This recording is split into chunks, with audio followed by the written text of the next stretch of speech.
Member Sanders for an opening statement. Thank you very much, Mr. Chairman. As you know, this is one of the most important pieces of legislation to come before this committee in recent years. And I have to tell you that I am extremely disappointed that you have allocated only 15 minutes for debate. And that means that there are 11 Republicans on your side, 10 Democrats on my side, who will not have the opportunity to give their opinions about this bill before a vote is cast. That is wrong, and it is wrong that the Budget Committee has not yet held a single hearing on this tax bill, not one. But I have to say that I do understand why the Budget Committee, and in fact the Finance Committee, has been so reluctant to hold public hearings to engage the American people in this debate. And that is because this legislation is a disastrous and unfair piece of legislation which gives huge tax breaks to the people who need it the least, the very, very wealthy. It raises taxes on millions of middle-class families at a time when the middle class is struggling. It leaves 13 million more Americans without health insurance while raising premiums 10% a year when we're already paying far higher prices for health care than any other country on earth. It raises the deficit by $1.4 trillion. You know, how many hours have I sat here and have you sat there? And we've seen all the charts and all the discussions about how terrible the deficit is, what it means, leaving this burden to our kids and our grandchildren. We heard all of that rhetoric year after year, and now we have a bill that raises the deficit by $1.4 trillion. And let me be very clear. In my view, I have not the slightest doubt that if this bill, God forbid, is passed, as soon as it is passed, the Republican leadership will come back and say, my God, we have to deal with the deficit, and that's why we're going to cut Social Security, Medicare, Medicaid, and education. Unfortunately, Mr. Chairman, what the rhetoric that we have been hearing from the President and the Republican leadership is very much opposite to what is true. President, Republican leadership have said this is a tax program to benefit the middle class, yet 87 million more middle-class households will see their taxes go up, while 62% of the benefits flow to the top 1%. Top 1%, 62% of the benefits, 87 million middle-class families pay more in taxes.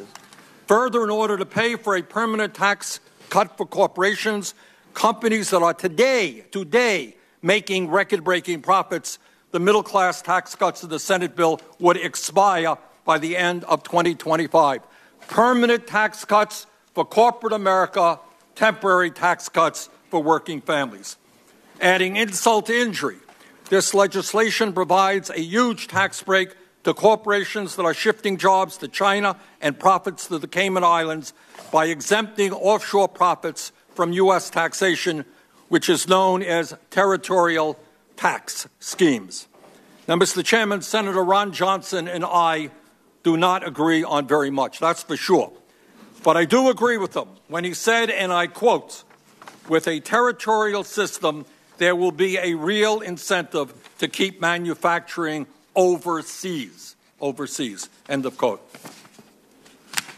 Mr. Chairman, it is not surprising that my Republican colleagues would be pushing legislation to give tax breaks to the very rich, but I really do have a hard time understanding how they are prepared to vote for legislation that would increase the deficit by some $1.4 trillion.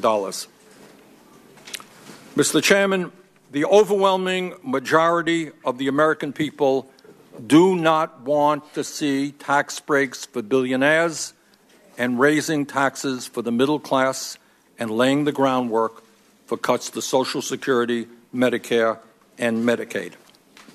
I would hope very much that my Republican colleagues, who for so long have talked about the dangers of the deficit, would in fact join us in voting no for this incredibly horrific and unfair piece of legislation. Thank you. I thank the ranking member for his comments.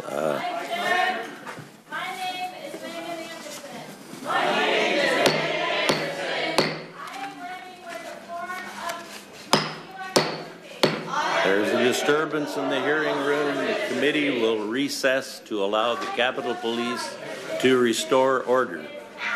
The committee will recess subject to the call of the chair.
I will call the meeting back to order. I said that we would vote, and I have looked up the history of all of the previous reconciliations. This is a normal practice where the chair speaks, the ranking member speaks, the vote is taken, no amendments are in order, and then anybody that wishes to make a statement can make a statement. So with that, I move the committee report the reconciliation bill. Is there a second? Seconded. All in favor, say. Clerk will call the roll. Aye. Grassley votes aye. Aye. Mr. Crapo? Mr. Graham? I have AIDS. Mr. Johnson? Medical coverage. Mr. Parker? I want to live. Stop the tax scam. Stop the tax scam. Stop the tax scam. Mr. Perdue? Stop the tax scam. Mr. Gardner? Mr. Kennedy? Mr. Bozeman? Mr. Strange? Mr. Sanders? No. Ms. Murray? No. Mr. Wyden? No. Mrs. Stabenow? No. Mr. Whitehouse? Nope. Mr. Warner? No. Mr. Merkley? No. Mr. Kane? No. Mr. King? No. Mr. Van Hollen? No. Ms. Harris? No.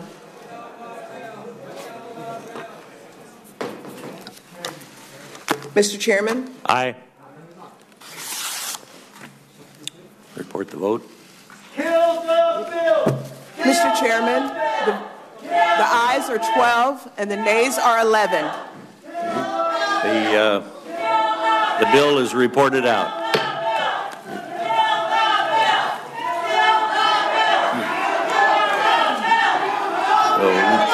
We'll recess momentarily.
Since the vote has been completed, apparently those in attendance do not want anyone else to speak. If this continues, I will close out the meeting. Don't kill us! Kill the bill! Don't kill us! Kill the bill! Don't kill us! Kill the bill! Don't kill us! Kill the bill! Don't kill us! Kill the bill! Don't kill us! Kill the bill! Don't kill us! Kill the bill! Don't kill us! Kill the bill! Don't kill us! Kill the bill! Don't kill us! Kill the bill! Don't kill us! Kill the bill! Don't kill us! Kill the bill! Don't kill us! Kill the bill!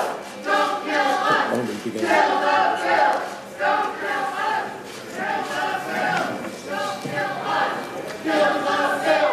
Again, following the precedent of the committee, most people have submitted their comments. I think that most of the Republicans will be submitting theirs for the record.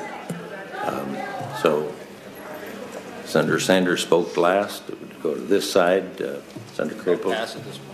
Thank you. Mr. Chairman. Senator Murray. Thank you, Mr. Chairman and Ranking Member Sanders. Before I start, I want to make some quick clarifications, since it sounds like some of my Republican colleagues are confused and may have actually been at the wrong hearing. If anyone was here to mark up a bill that cuts taxes for the middle class, this was the wrong room. If anybody was here to mark up a bill that actually creates jobs and invests in our workforce and doesn't just pay lip service to it, this was not the right place. If anyone was here because they care about the deficit and the debt and want to vote for a bill that reduces it, wrong room. I'm not sure where they should have been, but I can tell you it wasn't here, and it certainly wasn't this bill. But if anybody was looking for a markup of a bill that raises taxes on the middle class, hands another massive tax cut to the richest Americans, and increases health care premiums for millions of patients, makes a backdoor attempt to drill for oil in one of our planet's most pristine regions, and blasts a hole in our deficit that puts Medicare and Medicaid and Social Security in grave danger, you were in the right place. Chairman Enzi, I know I shouldn't be shocked anymore, but I have to admit I am. I have sat next to so many Republicans over the years who have told me with straight faces they care passionately about the deficit and the debt, who have sat here in this room and gone to the Senate floor with charts and graphs, big arrows pointing to the sky about how much the deficit will increase under Democratic proposals to invest in the middle class, presenting this as not just a budget issue, but a moral issue. It's about our children and grandchildren, they said. It's about the future of the country, they insist. Well, where are all those deficit hawks now? Where are those charts and graphs? I'd like to see them now today. Where is the moral outrage? Where is the concern now for our children and our grandchildren and the fiscal health of this nation? When Democrats wanted to increase investments in education and health care in the middle class and tax cuts, deficit hawks were front and center leading the opposition. Good job, Mr. But now that Republican leaders are trying to jam through this massive tax cut for the rich, which every analysis has shown would blast an historic hole in our deficit, the silence so far is deafening. So once again, I shouldn't be shocked anymore, but I really am. This issue should be bipartisan. There's absolutely no reason Republican leaders have jammed through this partisan bill. There's no reason this had to be such a massive giveaway to the rich. There's no reason, absolutely no reason, this has to include a health care provision that would lead to 13 million more people without insurance, showing up in emergency rooms, and increasing premiums for everyone else. There is no reason for this because Democrats have made it very clear. If Republicans want to work with us to cut taxes for the middle class, we stand ready to get to work. If they want to work with us to actually deliver on the promises President Trump made on the campaign trail to put workers and middle class first, we will be there. It's not too late. This is a bad bill. Now, it's not if you're a millionaire or billionaire, then it's pretty good. But for workers and patients and the middle class and those who go to work every day just trying to join the middle class, it's awful. If you truly care about the deficit and the debt, this is a disaster. And there are Republicans on this committee who have the power to stand up, do the right thing, and go to work in a bipartisan way on a bill they can be truly proud of. I know it isn't easy to buck leadership of your own party, but I am really hopeful that this can happen, and I will tell you we're all ready to go to work if they can. Thank you.